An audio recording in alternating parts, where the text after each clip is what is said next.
It is, and welcome to today's edition of KTN Sports. My name is Moses Wahisi. Today we start on matters doping, where on 11th of February 2016, the Ministry of Sports under the government of Kenya failed to comply with the World Anti-Doping Agency requirements.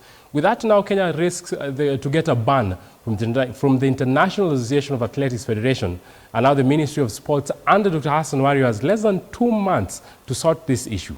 What is an optimistic man that Kenya will be compliant, but Kenya still risks a ban? Take a look. On Thursday, World Athletics Chief Sebastian Coe said that the IAAF will not shrink from its duty to ban Kenya from the Olympics if the country is declared non-compliant by the World Anti-Doping Agency. And this has elicited mixed reactions to many, and on the spot is Sports and Arts Cabinet Secretary Dr. Shazana Anwar, who under his watch Kenya failed to beat the 11th February deadline to comply with the WADA requirements. It's a shame that we're doing this now, not 50 years ago. So I think somebody missed a link somewhere along the way, but we've done our best, given the constraints and so on and so forth.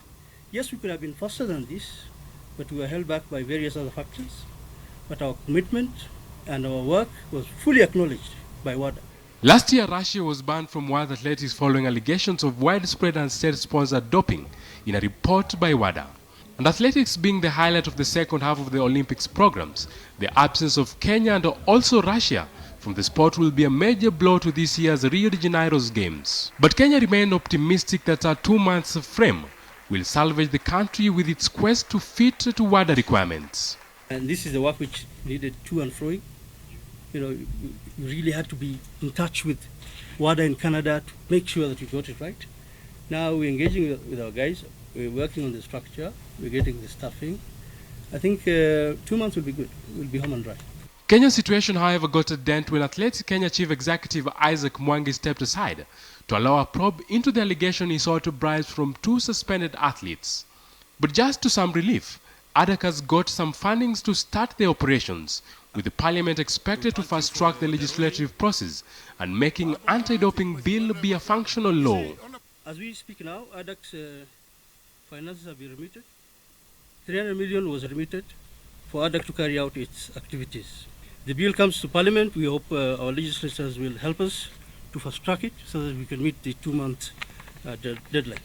Athletics powerhouse Kenya, which topped the medal table at the 2015 World Championship in Beijing, has had more than 40 athletes banned for doping in the past 3 years, and now the government is on the spot.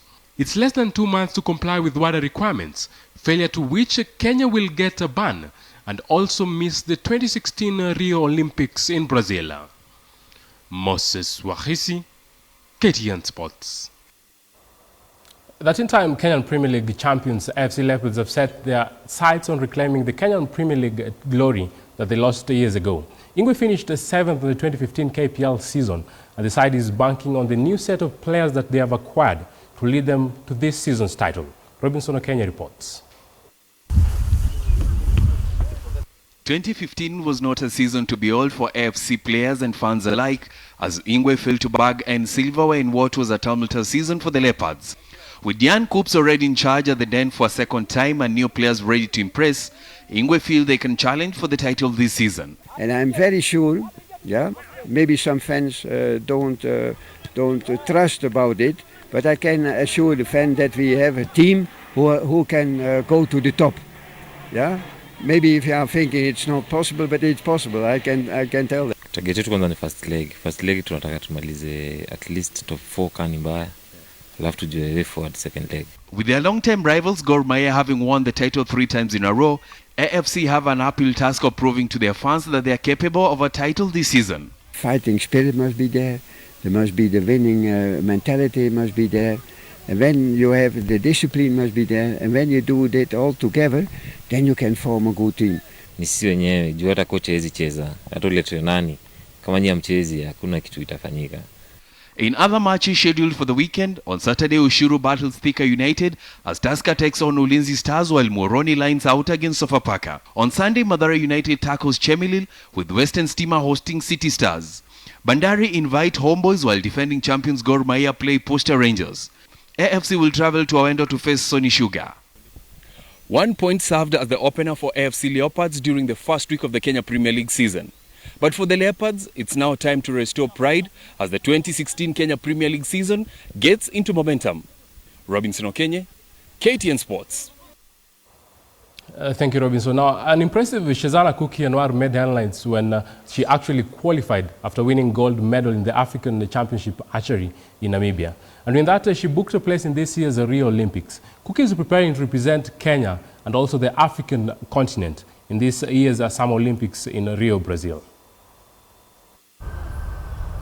2 weeks ago, Shazana Anwar won gold at the 11th Africa Archery Championships in Namibia to qualify for the 2016 Olympics in Rio, Brazil, and by doing so, becoming the first Kenyan to achieve that fate. It happened very fast. I'm still surprised with my performance. I'm very happy, but still surprised. And competition was tough. I mean, it passed so fast that I couldn't tell what had happened. The 26-year-old is the daughter of veteran rally driver Shazana Anwar, and although she was brought up in a sports family, her journey to the top has not been a walk in the park. Exposure of the sport is very minimal currently. The sport is not well known, and we're still trying to build an actual interest.